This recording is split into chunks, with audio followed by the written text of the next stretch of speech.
Boa tarde, meu povo! Sexta-feira chegou, olha o forrozão truando. Meu filho, hoje é sexta-feira. Hoje a nossa live é toda animada, na base do forró. Nossa convidada de hoje chamou a gente para tomar uma. Então aqui a gente está tomando a Heinekenzinha com limão e gelo, esperando ela chegar. Sejam todas bem-vindas. Dona Val, não dá pra colocar a imagem assim solta, não. Oi, Val, Socorro, Jamília.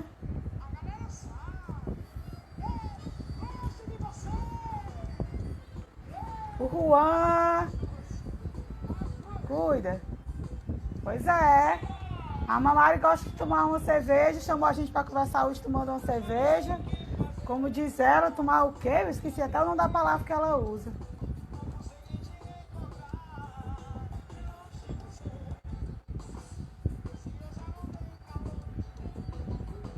Estão ouvindo aí o forró do Safadão?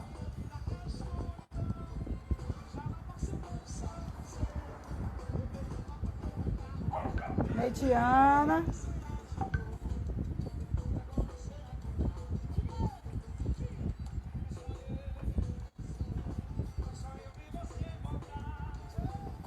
O som tá bom, gente? Vocês estão ouvindo direitinho aí? Tá tudo tranquilo?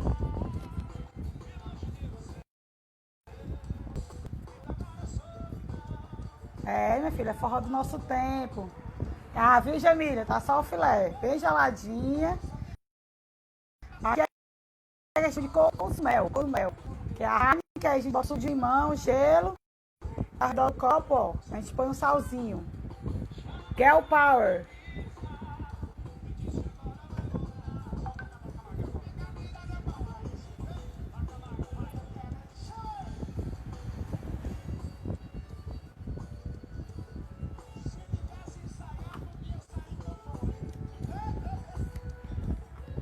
Tá aqui mais pra cá, fica melhor de ver as mensagens.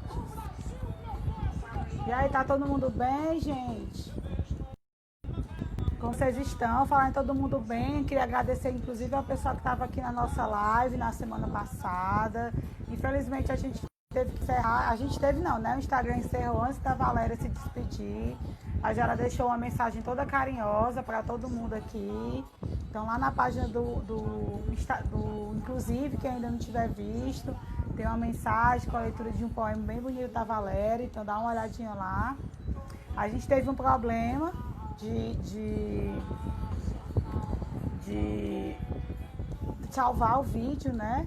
Mas deu certo. Não deu certo, quer dizer, mas enfim, né? É importante quem pôde viver a experiência de conversar com a Valéria. Todo mundo disse que julgou muito, que gostou muito do trabalho dela, da fala dela, né? E é isso, eu acho que é falar um pouco do que ela diz, a gente se cuidar mesmo, se respeitar, né, no seu tempo, fazendo aquilo que gosta. Então, de pouquinho em pouquinho, a gente vai conseguindo se manter com a saúde mental, né?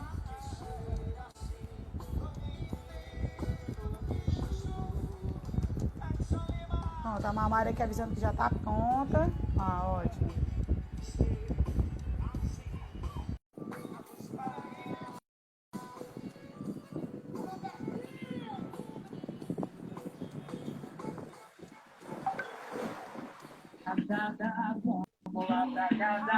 Estamos escutando o som, viu, Mamari? Olá! Boa tarde, seja bem-vinda, tudo bom? Obrigada, tudo ótimo. E vocês aí? Estamos aqui entrando, ó, já comecei com a minha. Aqui, Opa! olha. Aí, ó, já estamos aqui prontas. Botei aqui um safadão para tocar enquanto você chegava, para a gente ouvir o São João, entrar no ritmo de São João. Já que o São João hoje vai ser toda a distância, né, esse mês. Com Vamos brindar, mulher. Quem beber sem brindar não faz bem. Brinda aí que eu brindo aqui. Aí sim! Sergão, vamos! Meu filho, beber sem brindar e brindar sem beber não é auspicioso, não é bom. Esse ano sem aprender, não é isso? Um bocado de tempo sem aprender, exatamente. Então, Mari, seja bem-vinda aqui na nossa live. Muita alegria que a gente recebe você aqui. A gente ficou muito feliz com o seu aceite no nosso convite, né? Para a gente bater um papo sobre inclusão. E aí, assim, eu já comecei, a gente já está com uns 5 minutos que eu abri aqui, para quem tinha marcado, né, no horário. E aí a gente poder se organizar para a gente fazer também 1 hora, né? Porque a Mamari tem outra live ainda hoje, que é o começo do happy hour dela, né? Depois tem mais happy É, hour com a Mamari. E aí, assim, para a gente começar, enquanto o pessoal vai chegando, eu queria pedir para você se apresentar um pouco, né? Para quem for lhe conhecendo, né? A Mamari também tem uma página no Instagram, que é um bate-papo sobre inclusão. E aí, pedir para você se apresentar um pouco, depois eu me apresento para a gente começar esse bate-papo sobre inclusão, viu? joia, claro. Primeiro eu queria agradecer o convite, né? Quando eu vi assim o trabalho de vocês, eu nem pensei 2 vezes, eu aceitei na hora, acho que tem tudo a ver, né? O que a gente Sim. discute, a forma que a gente vê, e acho que nossa vibe também combina, né? É. E também, só por ser de Fortaleza, eu tenho uma paixão enorme, enorme pela cidade. Passei o final de ano aí, quase que eu não volto. Me Fortaleza é apaixonei, ótima. é muito legal. E assim, eu sou Mamari Lopes, na verdade meu nome é Mariana, poucas pessoas sabem. Mamari é um apelido. E assim, eu já estou na caminhada aí da inclusão tem alguns anos, né? Vai fazer 12 anos que eu estou aí já na área, entre rede pública e rede privada. E eu sou pedagoga, tenho especialização na área de neuropsicologia e de educação inclusiva. E aí fiz meu mestrado em educação especial, né, na UFSCar, e estou fazendo agora o doutorado.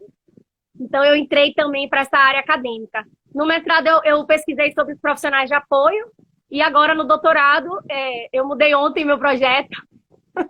Ai, meu Deus. Verdade, estava tudo pronto, aí surgiu a demanda, enfim, aí eu mudei ontem e agora eu vou pesquisar educação especial na pandemia. Aí Eita, bichinha.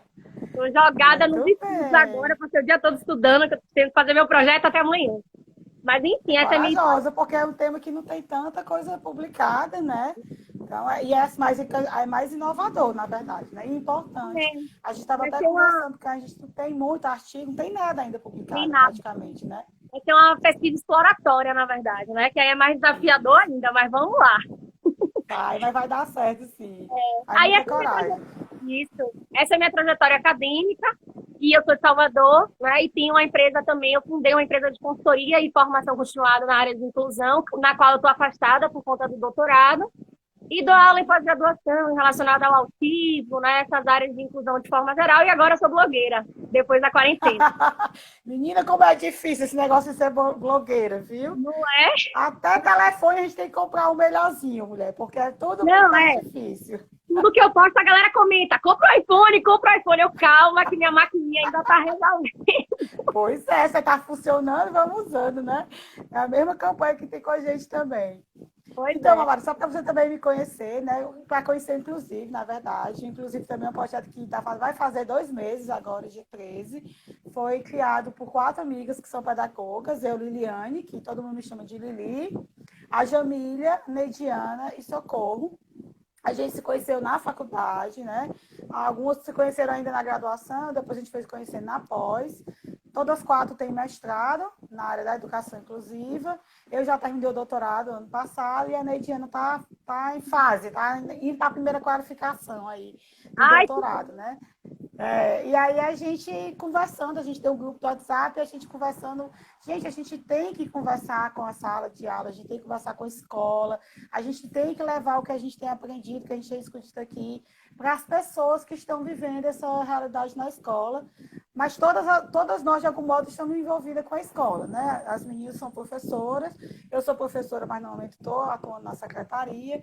E aí foi que surgiu a ideia do Inclusive, a gente começou, né, sem muitas expectativas na ideia, e aí a gente está, cada dia tem crescido mais a página, a gente tem curtido muito e feito com muito carinho todo o conteúdo, nessa intenção mesmo de chegar nas pessoas que estão na escola e que muitas vezes não têm o tempo ou não têm a oportunidade de fazer uma pós-graduação, né?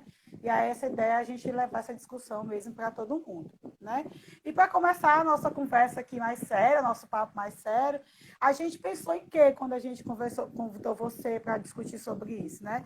A gente estava vendo, a gente acompanhando as lives, e a gente começou a ver que tem 2 grupos mais ou menos assim, que a gente pode dividir. Um grupo que fala muito que é educação especial e o serviço da educação especial atualmente tem mais proporcionado uma exclusão do que uma inclusão, né? Que ela não tem contribuído com esse processo inclusivo. E, de outro lado, um grupo que diz assim, não, mas é necessário, esses serviços que a educação especial fornecem e oferecem são muito importantes para o processo de inclusão.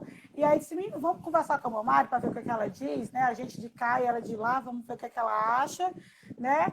Para a gente poder também ter um pouco de pontuar um pouco isso. E aí a gente queria começar com você assim, né? Falando de dois principais serviços da educação especial, que é o atendimento educacional especializado, a AE, e os profissionais de apoio, que aí você com certeza tem muito mais bagagem, considerando a sua dissertação, e a gente conversar sobre esses dois principais serviços, né? Aí vamos começar pelo AE. E aí eu queria que você falasse um pouquinho sobre esse serviço, que aqui, como é que você vê, como é que nesse processo de inclusão e de exclusão. Então, é uma temática muito boa, inclusive, né, que vocês escolheram para a gente fazer essa discussão, porque acho que as pessoas que não têm tanto acesso a essas questões acadêmicas, às vezes até ficam em dúvida, porque umas falam uma coisa, outras falam outra, mas é isso mesmo, né? Nem todo mundo defende a mesma questão, mas como vocês estão perguntando a minha opinião, eu vou dar. Na verdade, não só eu, como boa parte. Nosso grupo de pesquisa, né, e lá na universidade, a gente tem discutido muito isso. E um dos pontos que a gente mais discute é justamente a importância dos serviços de apoio da educação especial para se efetivar a inclusão escolar. Né? Por que a gente tem discutido isso? Durante muito tempo, a inclusão escolar ela foi de responsabilidade única do professor, do ensino comum. Né? Então, muita gente, inclusive, defende isso até hoje, e a gente vê que existe um fracasso relacionado a isso. Porque o professor sozinho, sem nenhum tipo de suporte, sem nenhum tipo de rede, de serviço, a gente vê que nem sempre é possível a gente garantir essa inclusão de qualidade. Né? Então, a gente defende muito a importância desses serviços de apoio. Claro que algumas coisas a serem pontuadas. Por exemplo, a gente não tem na rede pública serviços de apoio suficientes e nem sempre eles são oferecidos da melhor forma, como, por exemplo, o AE tem sido feito. Né? O AE, na perspectiva que a gente tem, né, que eu, pelo menos, defendo, é que ele é um serviço que ele contribui para o processo de inclusão escolar, mas a pergunta que você me fez, o que vai decidir se ele vai incluir ou excluir é a operacionalização dele, é a forma de como ele vai acontecer. Né? Então, por exemplo, a política traz o AE numa forma que é quase humanamente impossível de ser desenvolvida.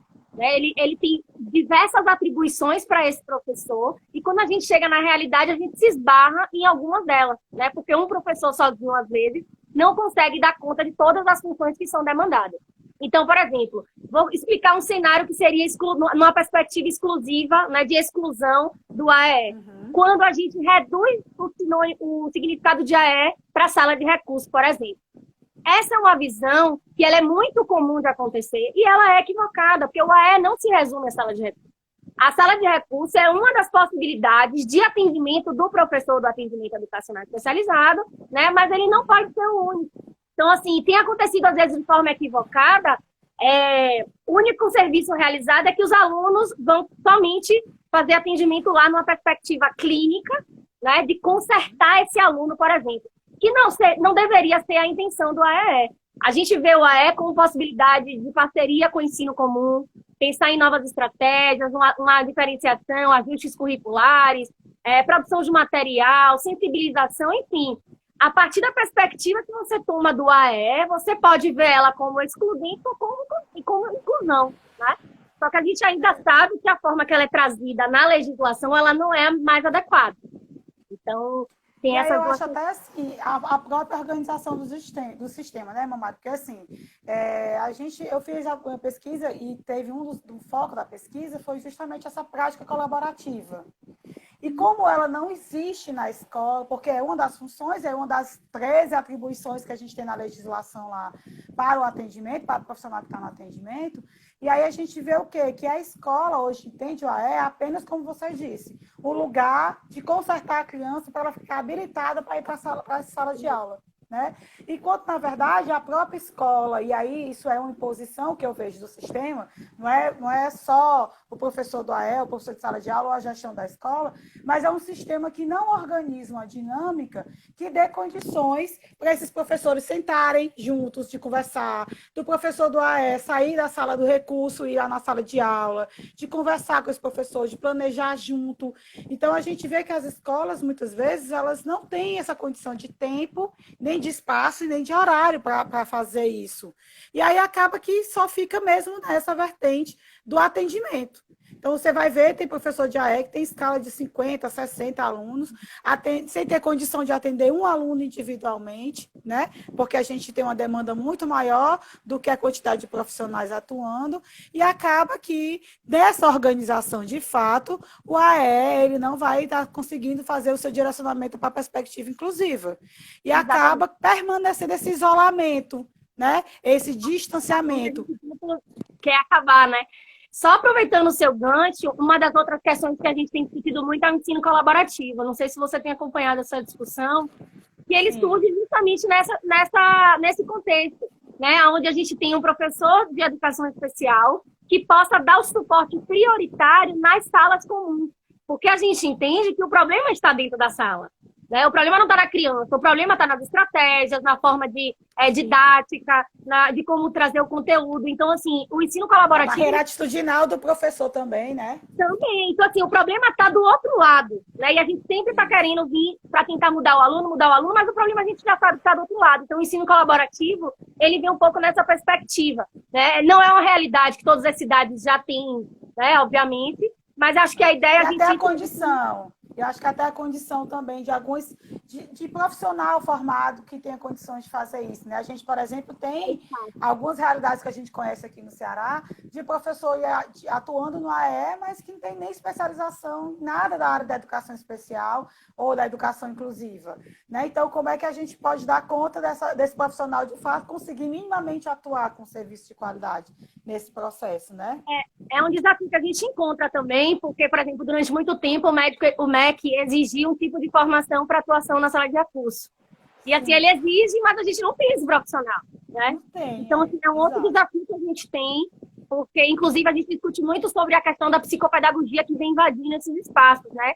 E a gente pergunta se, de fato, é esse lugar ou não. Justamente por isso, né? A gente realmente... Existe uma carência desses profissionais específicos para atuarem nesses espaços e, como você falou, né, termina sendo um problema de um sistema de forma geral, porque às vezes não depende só do professor. E aí vem o que eu tenho discutido muito, a questão da gestão, né, de você saber organizar, ver a questão da organização e funcionamento dessa sala, desse atendimento, que assim, a gente consegue ajustar muita coisa para melhor, sabe?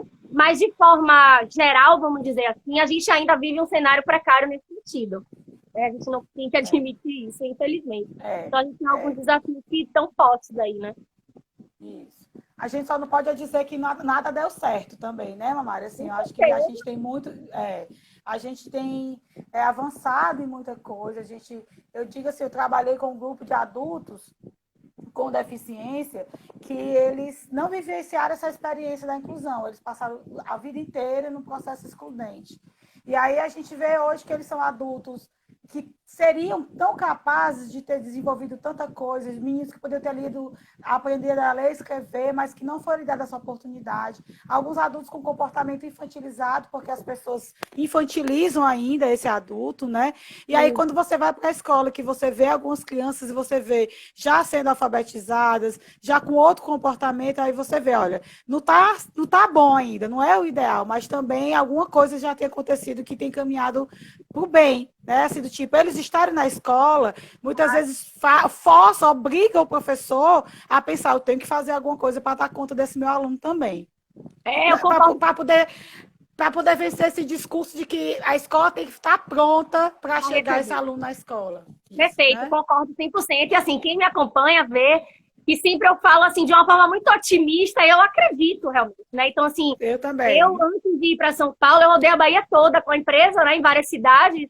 Então, assim, eu vi muita coisa legal acontecendo. Tem muita coisa boa, como você falou, muitos avanços. E aquilo que eu falo, a gente tem que estar tentando acertar o tempo inteiro, porque... E esse discurso é recorrente, do tipo, a escola não está preparada. Mas eu pergunto, minha cara, a gente vai fazer o quê? Tira todo mundo da escola, prepara, depois volta, né? Então, assim, é onde a fiscalizar não cabe. E a gente tem que ir acertando com os meninos lá dentro. E, né? Então, assim, até porque eu digo que eu, pelo menos, tem gente que é contra o que eu digo. Mas eu acredito que, assim, a gente não vai ter uma escola preparada para uma pessoa com autismo. Né? Porque, assim, cada um vai manifestar de uma forma, cada um tem um jeito, a gente vai adequando de acordo com o que os alunos vão chegando. O que ele apresenta pra gente, né? As características dele que ele apresenta pra gente. Que é um outro erro que as pessoas acham que a deficiência homogeneiza as pessoas, né? Quem é autista, todo mundo é a mesma coisa. Quem é deficiência intelectual, todo mundo é a mesma coisa. Que é um outro erro que a gente ainda vê recorrente, né? Com certeza, a gente chama isso, até nas discussões que a gente faz, da padronização da deficiência. Né? Então, é como se tivesse uma deficiência farinha do mesmo saco, como a gente chama. Como se todos os suportes fossem iguais, todas as estratégias funcionassem. E não é assim com ninguém. Nem com quem tem e quem não tem deficiência. Né? Então, assim, por isso que a gente fala muito da importância do FEI, né? Desse olhar individualizado para o coletivo. Então, a gente precisa realmente, para se preparar para aquele ensino, conhecer de fato quem é o aluno, né? Então, essa questão, como você falou, ela passa muito por isso. E hoje em dia, Lili, eu tenho definido muito, muito, muito a importância da gestão nesse processo. Porque a gente já viu que tem professor que cansa de tentar fazer diferente. E a coordenação, a gestão empaca também nesse sentido. Né? Então, a gente precisa pensar esse modelo colaborativo, né, de articulação dentro da escola é o que a gente tem discutido bastante. E só acontece se a gestão se abrir mesmo, até para poder explicar para os pais, para poder organizar esse horário, esse tempo que todo mundo vai sentar junto, para poder dizer assim, olha, para entender, por exemplo, que naquela semana que o professor do AE não está na sala de recursos, mas está em sala observando, ou está na sala dos professores conversando com os professores, planejando, aquilo é também o atendimento, né? Que a gente até fala, é o atendimento para o aluno, né? Não é com ele particularmente ou individualmente, mas é um atendimento organizado para esse aluno também. Né? Eu acho que a gestão precisa aprender isso também. E que às vezes é um movimento muito mais eficaz do que de fato estar com o aluno ali sentado. Né? Às vezes a necessidade dele parte muito mais de questões de planejamento, de estratégia, de adaptação material, do que eu sentar com ele e ficar ali fazendo aquele trabalho somente voltado para a criança, né? Então a gestão, ela realmente tem que ter esse entendimento. Tem que estar junto. Isso. E até assim, a gente tem umas colegas que atuam na OAE, que elas dizem também do sofrimento que elas vivenciam quando estão na escola. Né? Porque essas incompreensões que existem nesse chão, nesse espaço escolar, dificulta, inclusive, a relação dos professores de AE com os professores de sala de aula. A gente tem professor de sala de aula que odeia o professor do AE como se ele fosse o inimigo dele. Né? Além disso, eles dizem, olha, às vezes eu até quero eu quero chegar naquele meu colega para conversar, mas ele já está tão armado que ele acaba até me agredindo verbalmente, né? Ele vem tão armado que eu não consigo chegar nessa pessoa. Então, é preciso estar em diálogo sobre isso para que as pessoas superem essas incompreensões, para a gente poder avançar nesse processo, né? Com certeza. E, assim, esse é um dos quesitos que a gente tem conversado bastante, né? Fora isso que você falou, tem a questão da competitividade dentro dos espaços, né? Então, assim, vários professores querem fazer diferente, querem levar algo, e todo mundo fala assim, quer tomar o lugar de quem, né? Você quer vir julgar minha prática por quê? Então, assim, são coisas que a gente realmente tem que discutir, tem que ter cuidado. Então, assim, às vezes eu fico muito triste, porque, por exemplo, lá em São Carlos, que é onde eu estudo, no município de lá... Eu fui pro CBE, o último CBE eu fui, conheci em São Carlos. Ai, que maravilha! Pena que a gente não se conhecia ainda. Não é? A Val, que é minha chefe, ela tá aqui agora acompanhando a live, ela participou de um mini curso que você ofereceu lá. Ela, tipo, é muito tua fã. Mas eu não tava no teu mini curso, eu tava em outra. Acabou que a gente se conheceu depois, né? Mas já estive lá. Maravilhoso esse encontro. Legal. E aí, então, a gente... uma coisa que me deixa muito triste, por exemplo, lá em São Carlos, a rede oferece... tem as salas de recurso, tá? E tem os professores de educação especial para fazer o colaborativo. E uma das maiores queixas, acredite, se você quiser, é justamente a dificuldade de entrar na sala de aula por falta disso aí que você acabou de falar. Então, assim, a gente tem um serviço garantido, a gente tem os profissionais, e o problema entende? O professor fica nessa tensão que existe entre eles, né? Nossa, isso é triste. Uma pena. Meu Deus, se vocês estiverem na Bahia, vocês vão ser disputados para entrar na sala. Porque a gente é carente desse serviço, né? E lá eles estão brigando para... Enfim, são coisas que a gente precisa discutir, né? Mas que são coisas assim, eu acho que tem relação com dois aspectos. Um, acho que às vezes o sistema traz esse serviço, eu não sei se como é que aconteceu aí em São Carlos, mas ele traz esse serviço, a oferta desse serviço, mas muitas vezes não para conversar com esse professor, para explicar minimamente como é que vai acontecer, como é que essa divisão de espaço acontece, porque às vezes até o professor de sala de aula aceita o professor de educação especial e colaborar com ele nesse processo. Mas aí ele faz uma coisa muito parecida com o que a gente vê aqui com os profissionais de apoio.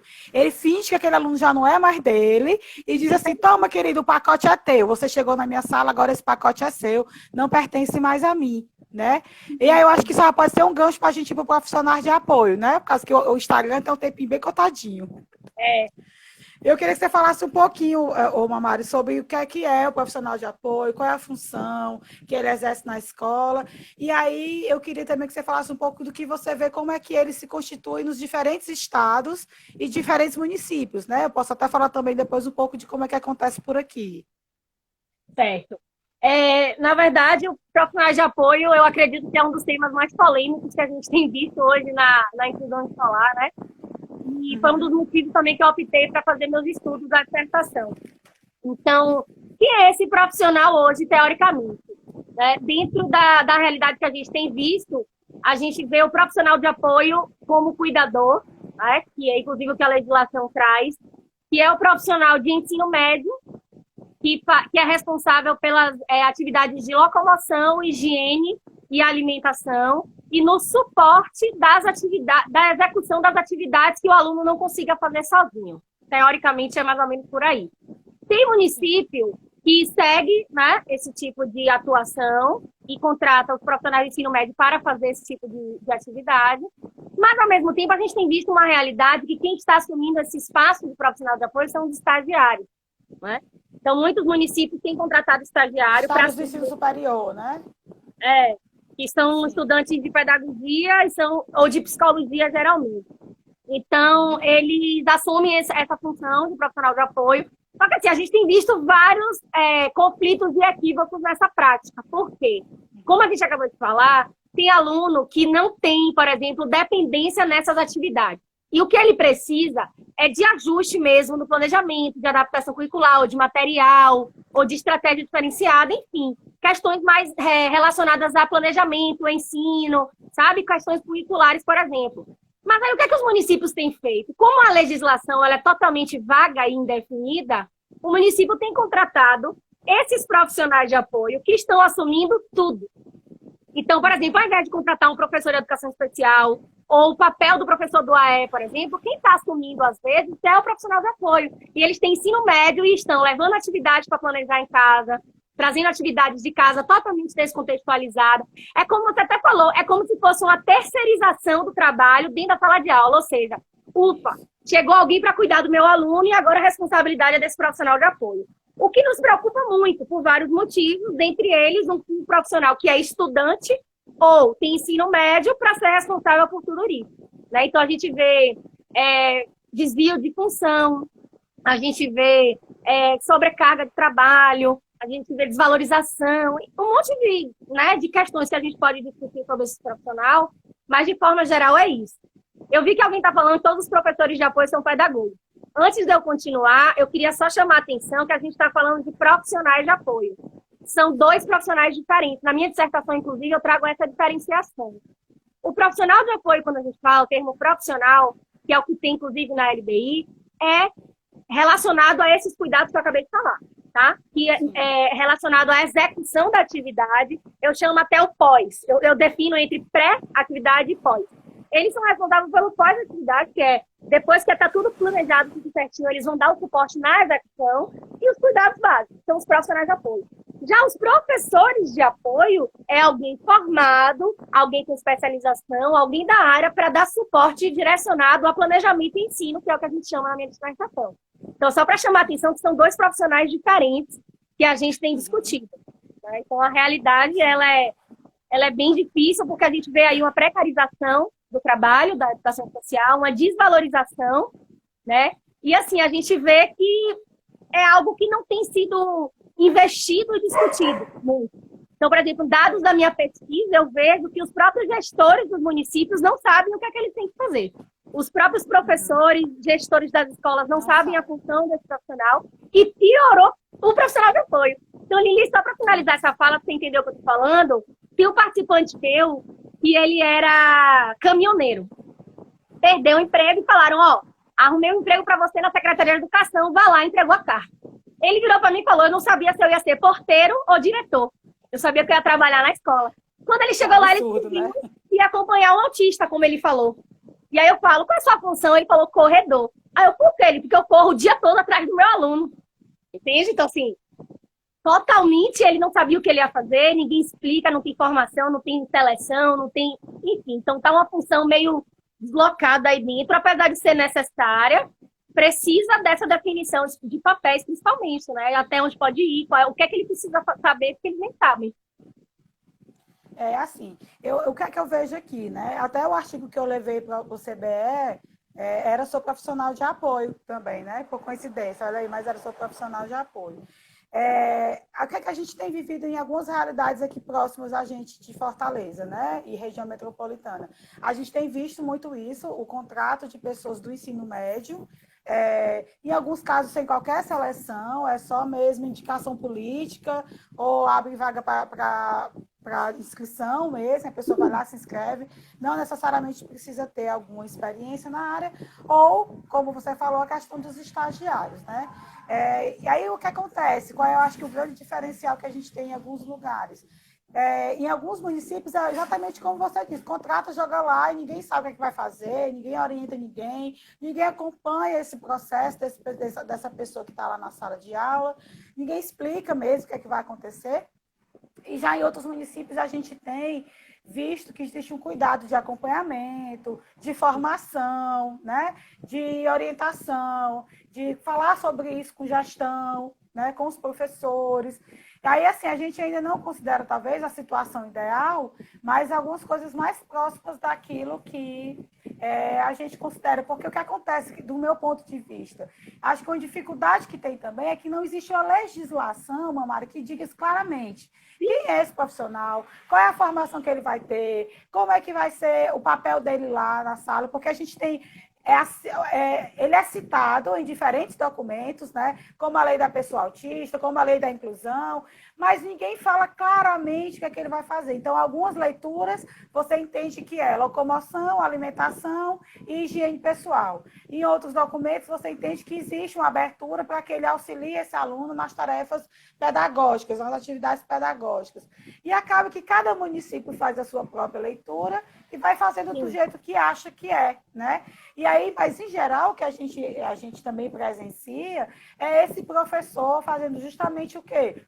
Pronto, o profissional de apoio chegou, o estagiário chegou, o cuidador chegou, esse aluno não me pertence mais. E aí, inclusive, diz, gente, você vai ter que fazer a tarefa. E aí acontece isso, o aluno imprime um monte de tarefa da internet, leva para a sala de aula, faz umas atividades que não tem qualquer relação com o conteúdo que está acontecendo na sala de aula, e aí acontece justamente isso que você está dizendo. Reforça esse sentimento de exclusão dentro desse processo que deveria ser inclusivo. Então, esse profissional que poderia estar colaborando com o processo de inclusão, de garantir esse direito desse estudante estar tendo acesso ao conteúdo, ao conhecimento científico que está lá, ele acaba fazendo justamente o contrário. Ele reforça essa exclusão que é um pouco, às vezes, maquiada dentro da sala de aula, né?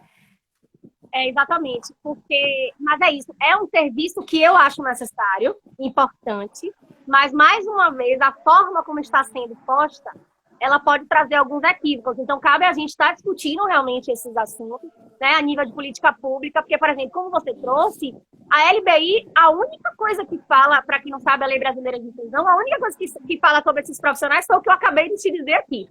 Mais nada, apenas isso. Aí vinha a Lei Berenice Viana, né, que é a 12.764 do autismo, ele fala exatamente a mesma coisa e acrescenta atividades de interação e comunicação. É isso. Então, assim, cabe as brechas todas Então, lógico, se tem Isso. brecha, o governo vai fazer o quê? Vai botar o que é mais barato e o que convém, lógico, que são os estagiários ou ensino médio, ou quem eles quiserem. Então, assim, não tem como ter essa exigência mais criteriosa, porque a legislação ela traz brecha. E o que é pior ainda, não sei se você teve acesso, nada é oficial, tá? As informações que a gente teve foram todas extraoficiais, mas, por exemplo, a nova proposta, a atualização, né, como foi chamado da Da política, política. ela não muda nada. Ela continua a mesma coisa no que se refere a profissionais de apoio. Ou seja, é aquilo que eu sempre falo, pode terminar sendo questões de discussões políticas e financeiras. Então, o município ele vai por um caminho mais barato. Né? Mas, assim, por exemplo, como você falou, pensando na maioria, pensando em rede, o contexto é esse. Mas tem municípios que já estão fazendo de forma mais adequada. Né? Que aí você vê uma preocupação. Ou, às vezes, Lili, tem também a falta de conhecimento de gerir, né, esses assuntos. Uhum. Então, por exemplo, muitas vezes, cargos de Secretaria de Educação é político, então a pessoa que está lá não tem noção disso. Sim. Então, por exemplo, eu cheguei no município, você tem uma ideia. E ainda é assessorado por outros cargos políticos que também não vão ter conhecimento técnico sobre o tema. Não, você tem uma ideia, eu vou te contar essa. Eu adoro contar a história, você já percebeu, né? Eu cheguei na Secretaria de Educação. A gestora, porque aqui a gente faz um trabalho maravilhoso. A gente deixa as mães dos alunos serem as cuidadoras dele. Então, assim, maravilhoso. Ela compartilhou como se fosse uma coisa muito boa aí, tipo, é péssimo. Muito boa. Né? Então, com certeza. Prejudica completamente a autonomia da criança. Para quem acha que isso pode ser bom, né? Vamos esclarecer. Prejudica completamente a autonomia da criança, né? Interfere no processo educativo completamente. Isso tira a autonomia da professora de sala de aula, que muitas vezes a mãe se acha no direito de estar intervindo naquilo que a professora está fazendo. Então, gente, não é legal. A mãe ou o parente lá na sala fazendo esse papel, ele não é legal. Né? E a gente até teve um comentário aqui de algumas pessoas falando da realidade, como você citou aí, né? A questão de Goiás, falando da questão do profissional de apoio na rede estadual, era conhecido como professor. E aí também está colocando aqui que uma realidade do município, que é o município de Horizonte, que tem uma seleção mais criteriosa desse profissional. Lá também é estagiário de apoio, mas existe uma seleção, entrevista e um processo de formação mensal com esses estagiários para poder fazer esse acompanhamento. Então, querendo ou não, já é um cuidado maior com essa oferta desse serviço, né? Uhum. Mamaru, uma pessoa fez uma pergunta aqui, não é bem o tema exclusivo, mas vamos ver se a gente consegue ajudar. Ela pergunta se a gente tem alguma orientação em relação ao suporte com crianças com autismo nesses tempos de ensino remoto. Já que você está aí mudando a tese, né? Vamos ver o que é que a gente pode ajudar. Nem me fale. Veja bem, eu tenho dado algumas dicas para algumas famílias que têm funcionado bem, mas que quando eu dou, a pessoa fala, nossa, é isso. Não é nada tão diferente do que a gente já orienta no dia a dia, certo? Assim como para a escola, como para as famílias, mas acho que é a forma do fazer que vai mudar. Então, duas coisas que são imprescindíveis para mim nesse momento, quando se fala em ensino remoto e criança com autismo, é ainda o estabelecimento da rotina das atividades, nem que seja de forma flexível, mas ela precisa existir, desde a hora que acorda, a hora que vai dormir, e dentro dessa rotina deixar bem claro qual vai ser o momento dessas atividades escolares, por exemplo. Né? Então, a rotina ela é essencial. É uma rotina lúdica, uma rotina visual, que a criança tenha acesso, que seja construída com ela, que tenha espaço de lazer, espaço de fazer nada, espaço de ajudar, enfim. E uma outra coisa importantíssima é a estruturação de um ambiente para fazer as atividades.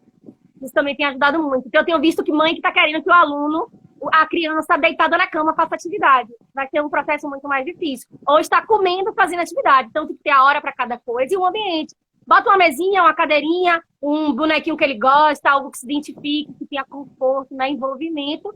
E, assim, não forçar, porque a gente sabe que a sobrecarga está muito grande, as escolas estão exigindo mais que as crianças podem dar, principalmente as crianças que têm um transtorno. Então, assim, é importante conversar com a escola para tentar focar no que é mais importante agora, dar prioridade a questões que têm interesse, fortalecer as habilidades e tentar pensar no ensino mais individualizado nesse momento, né? São dicas que a gente já vem discutindo no presencial, né? E que agora a gente precisa dar um pouco mais de atenção. Então, acho que o combinado, o diálogo, né? A escolha das crianças nesse momento, dar voz a ele, construir junto com ele, acho que são pelo menos para um momento rápido aqui agora que eu posso falar que tem funcionado, é mais ou menos isso. Não sei E é se o tão resto. importante essa questão dessa organização que você fala, né? A gente, inclusive, vê, até porque a gente, enquanto profissional, quando a gente vai sentar para poder se reunir, né? A gente hoje à tarde estava numa reunião de trabalho, por exemplo, a gente tem que ter minimamente um espaço organizado, com recursos, com um livro, com um caderno, né? E aí a gente vê alguns vídeos, a gente recebe alguns vídeos de mães que compartilham a experiência, e as crianças fardadas, naquele horário, né? E a gente também precisa ter esse cuidado com o excesso de atividades, porque tanto a escola está enviando atividade, como os serviços terapêuticos. Então, a gente vê que, às vezes, o AE está fazendo atividade, aí a fono está fazendo uma atividade, aí a terapeuta ocupacional está fazendo atividade, e a criança acaba que está numa rotina lotada de coisa para fazer, cansa a mãe, cansa a criança, e acaba que não fica tão produtivo, né? E eu acho que, além do que você disse, que eu acho bastante pertinente, eu concordo com você, eu acho que é a escuta da família, é a gente saber o que é que está acontecendo na casa dessa família, né? E aí, voltando, inclusive, para a rede pública, que a gente vai estar exigindo algumas coisas que as famílias nem têm condições de acessar. Então, a gente precisa estar conhecer, eu acho que esse espaço, né, de ensino, esse momento do ensino remoto, ele vai trazer algumas aprendizagens para a gente, e eu acho que uma habilidade, uma relação que vai mudar muito com esse ensino remoto é a escola com a família. Eu acho que nunca a gente esteve tão próximo da família, conversando com tanta constância, né, se reunindo para falar sobre o estudante, para conversar como é que está.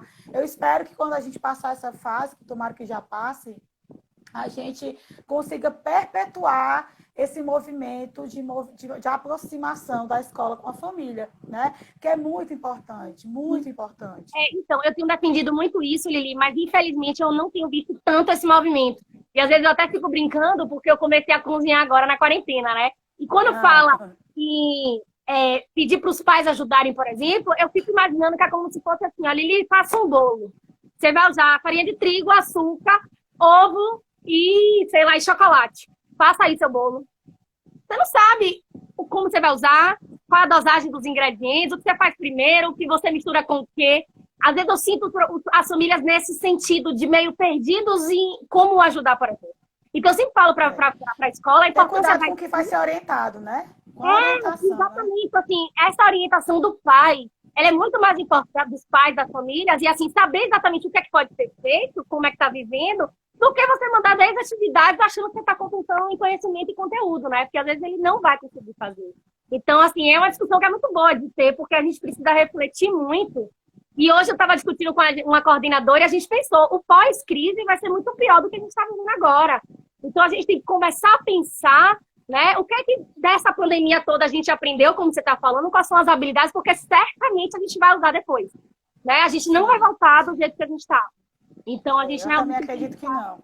E a gente ainda vai voltar com muitos desafios, né, Mamari? Porque a gente vai voltar, por exemplo, sem poder ainda abraçar os nossos alunos quando eles estiverem chegando na escola. A gente ainda vai chegar reconstruindo a rotina escolar, porque foi tão pouco tempo que a gente teve de aula. Então, a gente vai ter que reconstruir essa rotina escolar, esse acolhimento da família, esse acolhimento dos estudantes. Então, eu acho assim, é um convite que a gente tem de mudança, né? Quando a gente fala da escola, quando a escola diz assim, eu não estou preparada para receber o aluno com deficiência, aí eu disse, pronto, meu filho, agora a gente tem um argumento, porque ninguém estava preparado para o ensino remoto, ninguém estava preparado para esta pandemia, e está todo mundo dando jeito. Está todo mundo dando jeito. Então, agora é a hora da gente... A gente tá aprendendo fazendo, errando, acertando, mas a gente está aprendendo fazendo. Né? Então, assim, não, senhor, você não estava preparado para a pandemia e você fez um trabalho maravilhoso na pandemia, então bora lá trabalhar para a inclusão também. Acho que a gente vai ganhar muito argumento agora, viu? Exatamente. É igual o Paulo dos médicos, né? Os médicos não estavam preparados para tratar o corona, tá todo mundo se virando aí para ver como é que faz. E aí, Mamara, assim, para a gente ir, né, conduzindo, sobre os profissionais de apoio ainda, como é que você acha duas coisas, na verdade? Se existe algum papel que ele pode exercer nesse momento de ensino remoto, né? Se existe alguma atribuição que ele pode facilitar, considerando que o papel dele é muito... Se ele faz o papel que ele tem que fazer, de colaborar com a criança nessas necessidades que ela tem, que a escola não dá conta, de levar ao banheiro, de ajudar na alimentação. E aí, nesse momento que está todo mundo afastado, né? Considerando que esse profissional é muito presencial, você visualiza alguma atividade que esse profissional pode estar fazendo nesse momento ou não? Ele agora não tem nada para fazer. O que é que você acha? Veja bem, como você falou, a depender da atuação dele, né, considerando que ele está fazendo um papel de cuidador apenas, eu acho que a importância também vai depender muito de questões contratuais, enfim, né, mas eu estou falando de uma forma geral. Eu acho que a importância da continuação do vínculo com a criança, ela é importante, de certa forma. Aí vai depender do funcionamento de cada escola, mas, assim, não pensar em, por exemplo, a cuidadora fazer uma atividade para essa criança, mas, de repente, ela entrar ao vivo, entrar online com a turma ou com o aluno, né? Dando algo que não seria tão pedagogicamente falando, mas, de repente, nesse sentido, né, de estar com o aluno, ou até mesmo participar na hora que ele está fazendo atividade, né? Então, assim, não ensinando algo pedagógico, mas algo de vínculo, né? Eu estou falando, assim, o que a gente tem feito, mas que não quer dizer que isso é o certo, o ideal e o adequado, tá, gente? Não, é aquela coisa, a gente está tentando manter vínculo. É a experiência que a gente está vivendo e compartilhando, né, mamãe? E assim, a gente tem visto que às vezes ajuda, né? Porque muitos alunos são muito apegados a esses profissionais. Então, ele tem uma certa confiança, ajuda, um incentivo, né? Tem tudo isso. E assim, e às vezes também esse profissional, a depender, ajuda o professor no pensar, né? Não digo no planejamento específico, mas, por exemplo, a PRO, ele gosta muito de tartaruga ninja. Tente ver algo que vá dentro do interesse dele, porque às vezes o professor, não julgando, não tem essa aproximação tão grande com o aluno quanto os profissionais têm, por exemplo, né? Sim. Então, ela pode ajudar nesse sentido. Ele pode ser uma fonte de informação, né? Isso. Ele Então, pode assim, ser uma fonte de informação, de dizer os interesses e tudo, habilidade, que ele se sente mais à vontade. Só que assim, tem município, por exemplo, que demitiram todos os cuidadores. Eu trago mais a realidade pública porque é a minha realidade que eu vivencio mais. Mas aí já tem escola... A gente teve lugar aqui, por exemplo, que teve desvio de função, que eles continuaram recebendo salário, mas fazendo outras coisas, tipo ajudando como auxiliar de serviços gerais, ajudando no material de secretaria da escola. Então, ele teve esse desvio de função para não perder o salário. E outros teve mesmo ou quebra de contrato, ou, como você disse, foram demitidos para depois.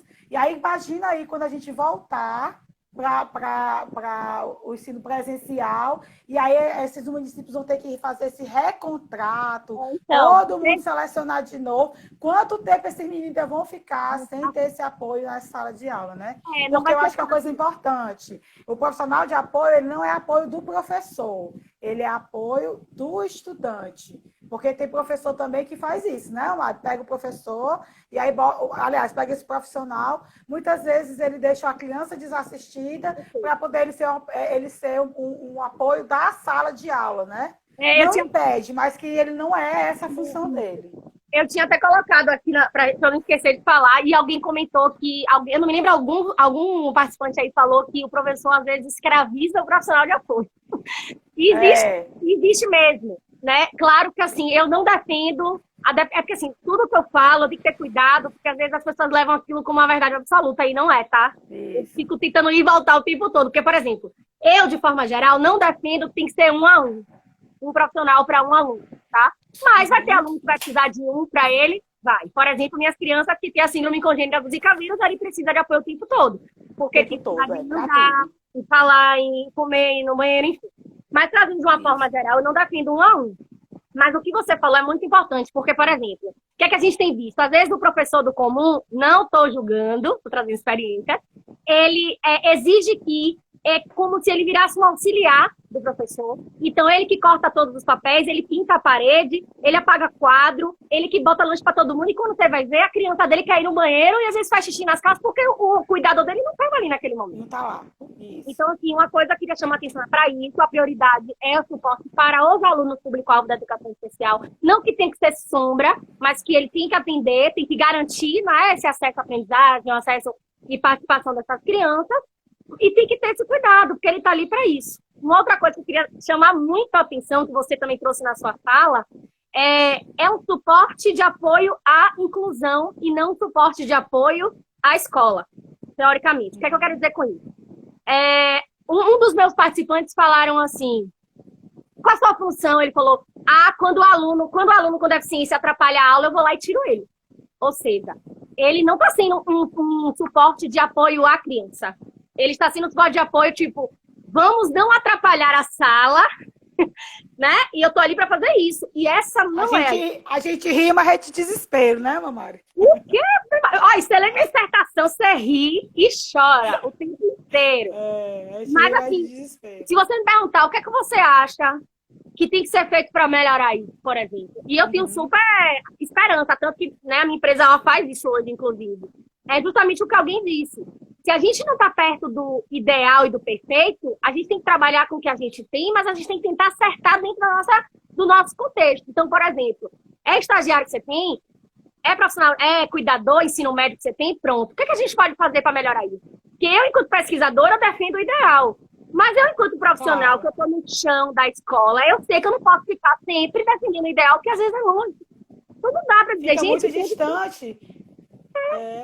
Então, assim, e aí a gente acaba sendo não bem-vinda no espaço escolar, né, Mari? Quando a gente começa a falar com aquela coisa completamente utópica, aí ao invés de a gente aproximar a pessoa da gente, a pessoa lá e vem aquela doida falar aquela monte de coisa que não adianta de nada, que o que ela fala não tá certo. O que é que eu faço às vezes, Lili? Parece meio doido, mas tipo, eu tô dando palestra, eu vou pro lado esquerdo e falo, tô falando como profissional, vou pro lado direito e volto, tô falando como pesquisador.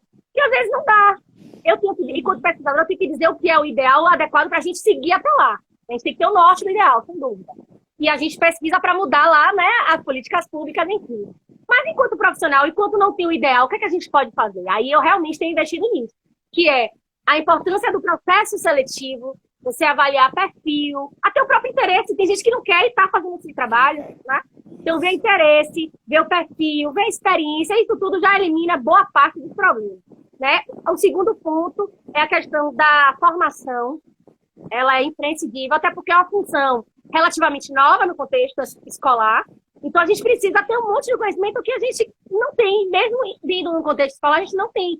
Então, eu, como pesquisadora, tem coisas que eu não sei sobre essa função, o professor não sabe, o próprio profissional. Então, assim, a gente precisa de formação e tem que ser interdisciplinar, né? Vários conteúdos envolvidos para a gente discutir sobre essa atuação mais adequada e uma supervisão e acompanhamento. A gente precisa ter alguém olhando como é que está. Porque realmente, às vezes, a gente vê coisas que são graves. Muita coisa boa está acontecendo, tem que assumir, registrar isso. Sim. Mas a gente tem que se preocupar em como ir tentando acertar mais, né, digamos assim. Então, eu acredito muito no potencial da supervisão, do acompanhamento, né, e da formação para a gente ir ajustando essa atuação, no caso. Então, é mais ou menos. E até assim, eu acho que essa supervisão é importante também, porque às vezes quando a gente faz a seleção, né? Agora eu vou fazer que nem você, agora eu estou falando com o profissional que atua na secretaria, não é a pesquisadora, é a profissional. Sim. Quando a gente faz a seleção, porque eu participo do processo de formação, de seleção de formação dos estagiários, que onde eu trabalho é estagiário de ensino superior, o que é que a gente faz? A gente pergunta, a gente fala tudo que tem que fazer e a gente pergunta, você está disposta a fazer isso mesmo assim?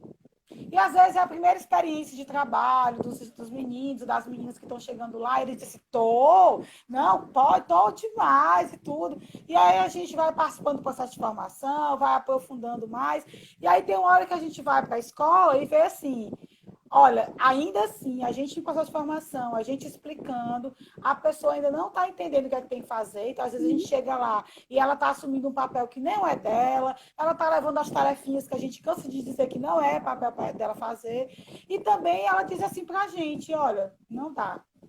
Né? Aquele menino não dá, porque às vezes a gente tem uma criança, por exemplo, que é desafiadora, que é muito difícil, para quem nunca teve contato com uma pessoa com deficiência, e às vezes já vai com contato com uma criança que não tem nenhuma comunicação, que agride às vezes, então ela fica... Não, eu não tenho condições. E às vezes até a gente tenta remanejar para outra experiência, para ver se ela consegue, né, ter esse vínculo, essa relação. Mas também preciso dizer que a gente tem retornos maravilhosos de gente que já decidiu que TCC vai ser sobre inclusão. E aí, assim, Né? E aí eu acho legal também, Mamari, que é uma experiência que colabora com a formação desse profissional. Quando você tem um pedagogo como estagiário, né, a minha esperança é que quando ele se formar e quando ele for para a sala de aula, ele não vai assumir um papel excludente, porque ele viveu essa experiência muito de perto. Né? Então ele já vai chegar na escola com outras reflexões, com outras discussões, que muitas vezes o professor que está atuando agora nunca teve essa experiência, a formação inicial, às vezes a formação continuada não aborda esse tema, né? Então, eu gosto de me apegar a essas experiências que vão dando esperança para a gente, Claro. porque senão a gente desanima, se a gente for começar a ver só as coisas que estão dando errado, vai ter hora que a gente vai dizer assim, não, minha filha, parei, né? Para o vou mundo estudar. que eu quero. Pare o mundo que eu quero descer. Porque aí a gente começa a perder realmente essa esperança. Porque tem dias que a gente está desanimado mesmo. A gente vai na escola e vê algumas situações que você diz assim, puxa vida, eu tô nadando contra a maré. Mas aí depois do outro dia você tem um relato bacana, eu digo, não, tá dando certo em algum lugar, e isso tem que motivar a gente, né? Eu acho que essa sua fala é muito bacana da gente. Eu acho assim, até o seu astral, a sua felicidade, o seu jeito de falar, deixa a gente mais esperançoso e mais feliz em relação a essa perspectiva, a essa possibilidade que é possível, que a gente tem condição sim de fazer. Mas é isso. Então, o Cortella tem essa frase que diz, né? É fazer o seu melhor enquanto não tem condições melhores de fazer melhor ainda. Eu acho que isso tem muito próximo do que a gente vivencia na inclusão, né? A gente tem tentado fazer o nosso melhor enquanto a gente não tem condições melhores ainda, né? Tem uma questão que a gente faz que é muito bacana. Eu coordenei durante 2 anos cerca de 300 cuidadores numa rede municipal. E, assim, tinha muita prática legal e a gente pegava os próprios cuidadores para dar as palestras.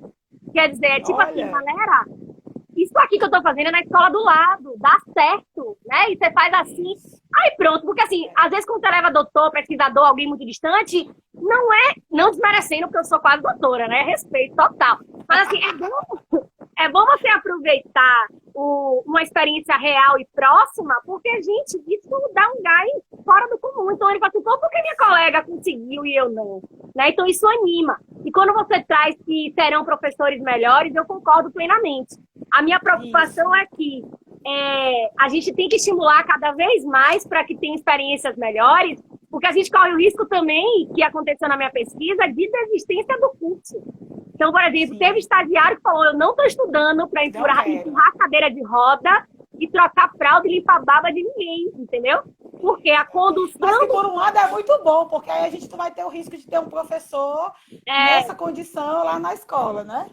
Aí a gente tem que pensar, poxa, mas espera aí, como é que está sendo essa condição? Porque às vezes, por exemplo, como a gente disse, o professor, sem julgar, se omite totalmente e joga a responsabilidade toda para esse estagiário que às vezes fica sem condição, né?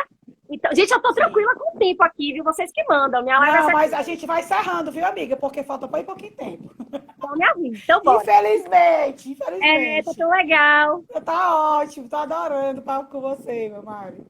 Pois é, eu tô aqui, como vocês quiserem. Tô estudando pra caramba agora, do dia pra noite, mas eu adoro fazer isso aqui. Faz quanto tempo que você tá no doutorado? Já faz com quanto tempo? Tô no 2º ano agora. Ia começar a coleta agora, antes do Covid. Gente, para quem não é do doutorado, isso não é coragem, não. É coragem muita a pessoa mudar agora depois, já entrando no 2º ano. Mas é isso, a gente tem que se desafiar mesmo. Tô com vontade de mudar, tem que ir atrás mesmo. E ela tem uma orientadora, gente, que é muito referência na área da educação especial, que é a Nicéia Mendes, né? Então, assim, ela é uma pessoa, de fato, que com certeza a tese dela vem contribuir muito com esse trabalho, com essa discussão, nem tenho dúvida.